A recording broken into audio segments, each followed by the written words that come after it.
పలాసలో kidnap కలకలం. జీడి వ్యాపారి, బ్యాంకు కన్సల్టెంట్ విఎల్ఎన్ రాజు కిడ్నాప్ అయ్యి కలకలం రేపారు. సీతారామపురంకు చెందిన ప్రముఖ జీడి వ్యాపారి వి లక్ష్మీనారాయణ రాజు విఎల్ఎన్ రాజును ఆమదాలవలస వ్యాపారి పోట్నూరు వేణుగోపాలరావు తన అనుచరుడు శ్రీనుతో పాటు మరో 7 వ్యక్తులు గురువారం ఉదయం కిడ్నాప్ చేసిన ఘటన స్థానికంగా భారీ సంచలనం సృష్టించింది. సమాచారం ప్రకారం విఎల్ఎన్ రాజును ఆమదాలవలసలోని ఒక స్థలాన్ని బలవంతంగా రిజిస్ట్రేషన్ చేయించుకోవడానికే ఈ కిడ్నాప్ ప్లాన్ చేసినట్లు తెలుస్తోంది. రాజు భార్య మాధవి పలాస వ్యాపారులతో కలిసి కాశీబుగ్గ పోలీసులకు ఫిర్యాదు చేయడంతో సీఐ సూర్యనారాయణ సిబ్బందితో చాకచక్యంగా కిడ్నాపర్లను పట్టుకున్నారు. ఈ ఘటన గురువారం ఉదయం టీ తాగుతున్న సమయంలో జరిగింది. రాజును బయటకు పిలిచిన వెంటనే ముందే సిద్ధంగా ఉన్న 2 కార్లలో వేణుగోపాలరావు గ్యాంగ్ బలవంతంగా ఆయనను ఎక్కించి కిడ్నాప్ చేశారు. పోలీసుల దర్యాప్తులో ఆసక్తికర విషయాలు వెలుగులోకి వచ్చాయి. రాజు వద్ద ఉన్న ఆమదాలవలస షాపింగ్ కాంప్లెక్స్ను వేణు అద్దెకు తీసుకున్నాడు. దీనిపై రూ. 1.10 కోట్లు అప్పు లావాదేవీ కూడా జరిగింది. ఆస్తిని తనకే విక్రయించాలని వేణు పట్టుబట్టగా రాజు ఇతరులకు అమ్మే ప్రయత్నం చేయడంతో ఇద్దరి మధ్య ఉద్రిక్తత పెరిగింది. పలుమార్లు హెచ్చరికలు జారీ చేసిన వేణు గ్యాంగ్ చివరికి బలవంతంగా కిడ్నాప్ చేసి రిజిస్ట్రేషన్ చేయించుకునే ప్రయత్నం చేసినట్లు తెలుస్తోంది. ఫిర్యాదు అందుకున్న పోలీసులు వెంటనే స్పందించి నర్సన్నపేట వద్ద విఎల్ఎన్ రాజును సురక్షితంగా విడుదల చేయించారు. కిడ్నాప్ సమయంలో రాజుపై భౌతిక దాడి కూడా జరిగినట్లు ఆయన ఆరోపించారు.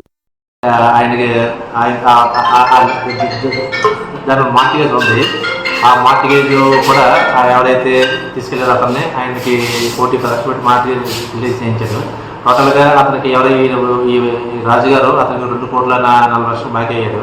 2,40,00,000 కాకుండా ఎక్కువ అమౌంట్ ఇస్తాను, నాకు ఇచ్చేది నీకేమని వేరే అమ్ముతానంటే నాకు అమ్మాలని పలాస నుంచి పొడుచు కూడా తీసుకెళ్ళాడు. దాని మీద రిక్వెస్ట్ చేసి అంటే ఆయన కిడ్నాప్ చేసి తీసుకెళ్లారు, భౌతికంగా దాడి చేశారని చెప్పారు. భౌతికంగా దాడి చేశారా? భౌతికంగా లేదు, తీసుకెళ్లారు. నాకు ఇచ్చిన కంప్లైంట్ చేతులతో కొట్టారు, చేతులతో కొట్టారు. అదే భౌతిక దాడి చేశారు, చేతులతో కొట్టారు. అది ఎవరో sir kidnappers? Venu, Puttinuru Venu and Bommadi Srinu. Puttinuru Venu and Boddepalli Srinu, మరి కొంతమంది. వాళ్ళందరిపైన కేసు రిజిస్టర్ చేస్తారు సార్? చేస్తాను. ఏ కేసులు పెట్టారు సార్, సెక్షన్స్? అది ఇంక లేదు, చేస్తాను, చూస్తాను. నా పేరు వైశ్యరాజు లక్ష్మీనారాయణ రాజు అంటే మాది పలాస. నా సొంత ఊరు ఆమదాలవలస. నా సొంత ఊరు ఆమదాలవలసలో మా తాతల నుంచి వస్తున్న ఒక బిల్డింగ్ మాకు ఉంది. అది 2019లోని జామ్ చంద్రశేఖరరావు వారి కుటుంబ సభ్యులకు అద్దెకి ఇచ్చాను. ఆ అద్దెకి ఇంట్రెస్ట్ అద్దె లేకుండా 65 లక్షలు బాగా బందకి ఇచ్చాను. తదుపరి బ్యాంక్ లోన్ ఒకటి ఉండడంతో వాళ్ళు ఆ డబ్బులు కట్టి బ్యాంక్ లోన్ కూడా క్లియర్ చేశారు. అందు నిమిత్తం వాళ్ళకి ఆ బిల్డింగ్ మార్టిగేజ్ చేసి రిజిస్టర్డ్ మార్టిగేజ్ చేసి ఇచ్చాను. కాలపరిమితి 2029 వరకు పెట్టుకొని ఆ 29 తర్వాత వాళ్ళకి డబ్బులు ఇచ్చేసి వాళ్ళు ఖాళీ చేసి వెళ్ళిపోవడానికి కండిషన్తో. ఇప్పుడేమో ఒక 6 నెలల నుంచి ఆ బిల్డింగ్ మాకు రిజిస్ట్రేషన్ చేయండి అనేసి ఒత్తిడి చేస్తున్నారు.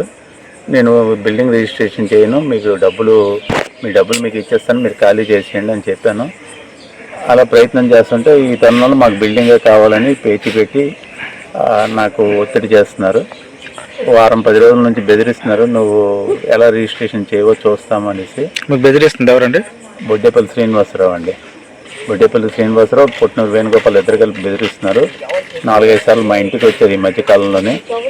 మీరు వారం 10 రోజుల్లో చేయకపోతే దాన్ని తీవ్రంగా ఉంచే చర్యలను బెదిరించి వెళ్ళారు. మొన్న 27వ తారీఖు వచ్చి మళ్ళీ వాళ్ళు వచ్చి నేను మన అక్కడ టీ సెంటర్లో టీ తాగుతుంటే బొడ్డేపల్లి శ్రీనివాసరావు, పుట్టినూరు వేణుగోపాలరావు వచ్చి మాట్లాడదామని పక్కకి తీసుకెళ్తామని చెప్పి మాట్లాడి నాకు బలవంతం బయటికి తీసుకొచ్చి 2 కార్లు వచ్చారు వాళ్ళు.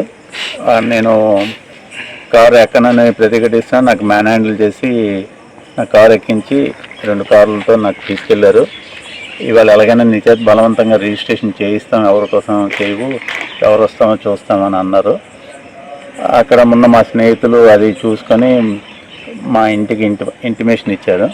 మా మిస్సెస్ ఇక్కడికి వచ్చి కంప్లైంట్ లాట్ చేశారు. ఒక గంట తర్వాత నాకు ఆంధ్రాల వలస బార్డర్లోకి తీసుకెళ్ళి అక్కడ ఒక రిమోట్ ప్లేస్లోని ఒక ఇంట్లోకి తీసుకెళ్ళి ఉంచారు. అక్కడికి చేరిన తర్వాత వాళ్ళకి ఇన్ఫర్మేషన్ ప్రకారం పోలీస్ కంప్లైంట్ ఇచ్చారు. ఎందుకు అనేసి ఎవరో ఫోన్లు చేశారు. అప్పుడేమో నాకు ఫోన్ ఇచ్చారు. మీ ఆవిడతో మాట్లాడి ఇక్కడే ఉన్నామని చెప్పమన్నారు. డాబాలో ఉన్నాం, వచ్చేస్తామని చెప్పమని చెప్పినా నేను అలా చెప్పలేదు. ఇంతలోపు సిఏ గారు ఫోన్ చేసి వాళ్ళకి చెప్పి కొంచెం కఠినంగా చెప్పి మీరు ఇక్కడ ఆయన తీసుకురావాలని చెప్పారు. గంటలో తీసుకురాకపోతే బాగోదని చెప్తే వాళ్ళు మళ్ళీ ఆలోచించుకొని నాకు తీసుకొచ్చి నర్సంపేటలో వదిలేసి వెళ్ళిపోయారండి.